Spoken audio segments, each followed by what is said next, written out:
Here we have a bit of an unusual subject for an Australian artist, I think, but it's a lovely windmill that we came across in a northwest German, I think, medieval village, if you like. It was comprised of lots of original buildings that had been relocated from their original locations and put together to give some sense of what a village of this period would look like. And this was one of several windmills.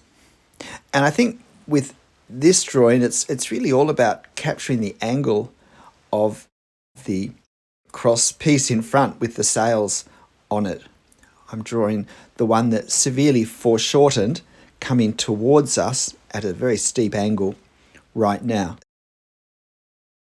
So as always, it's about alignment and proportion and using what we've drawn as a reference for drawing the rest of our scene. So I started with the roof of the windmill, the side that we can see at any rate. Probably took it just slightly too high, looking at it now. And the most noticeable thing I did with this drawing, that if I could go back and change it, was that I didn't take the square underneath the roof down far enough in my drawing. I made it just a little bit short, I think.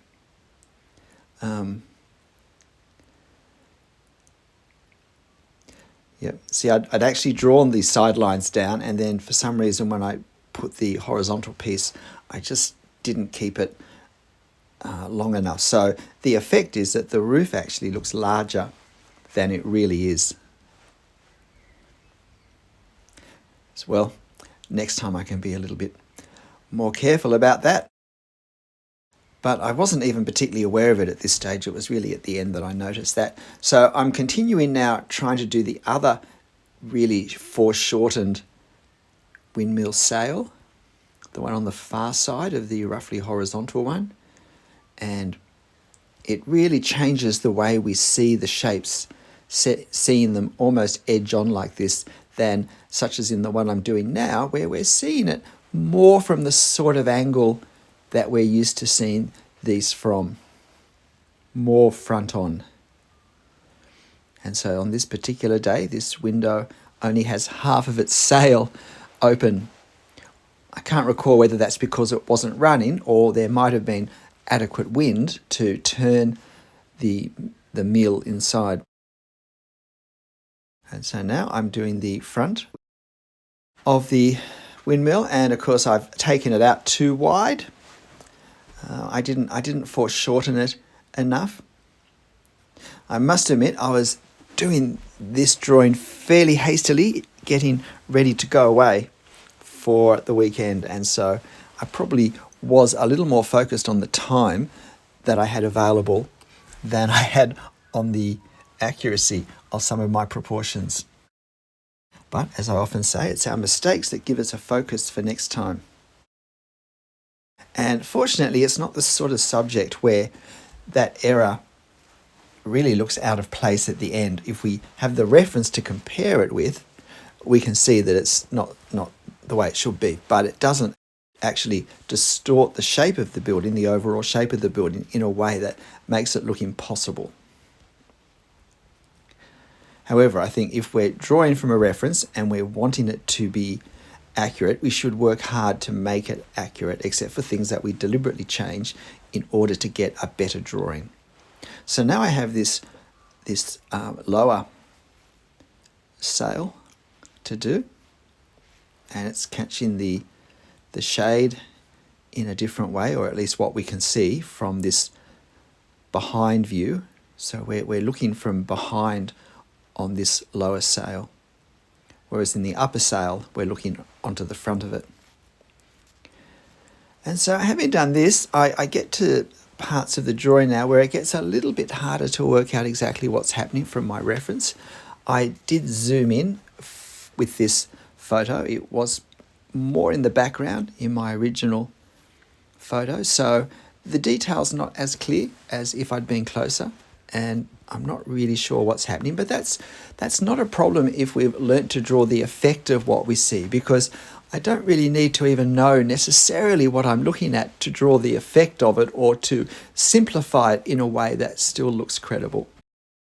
So now I have this fence to do, which is a fairly important part of the overall composition, I think. And we have this stairway at the back here. And again, it's not as if I'm going to study the exact construction of it and copy all of the lines exactly, but I'm getting the effect of the construction in place.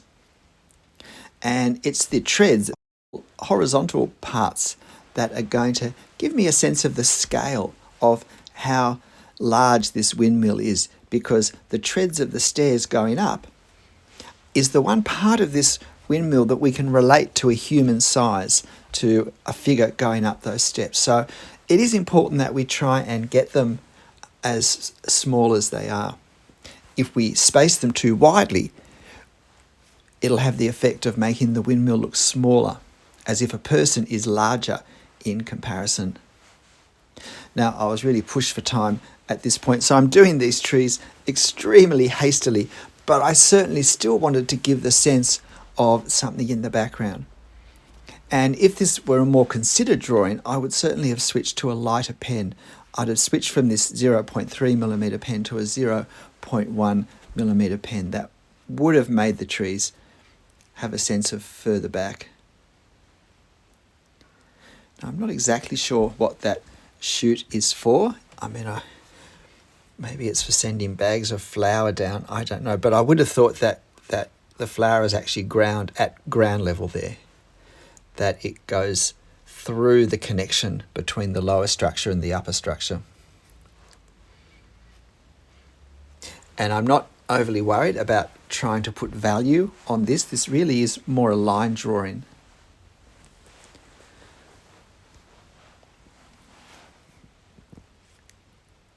So finishing off these ground level details, and then I'm thinking at this point about whether I'm going to include these overhanging branches. But I must admit, I often end up having reference photos that have these, and I do generally find they add some sort of positive impact on the scene. And so they help give us a sense that we're some distance from the windmill because they're significantly closer, clearly. And therefore that helps us with a sense of scale as well, that the windmill is actually quite large. And I didn't want to overdo these. And then we have just a hint of something in the foreground. I did want to give a little sense of overhang of that roof section. And so by now it's apparent that the proportions aren't as wonderful as I would normally like them to be. But it's still, I think, a nice little drawing. So why don't you get the photo of this from my channel community page and have a go drawing it yourself, or you can use it from this video as well if you want. But look, whatever you draw and however you draw it, make sure you have fun. I'll see you next time. Bye.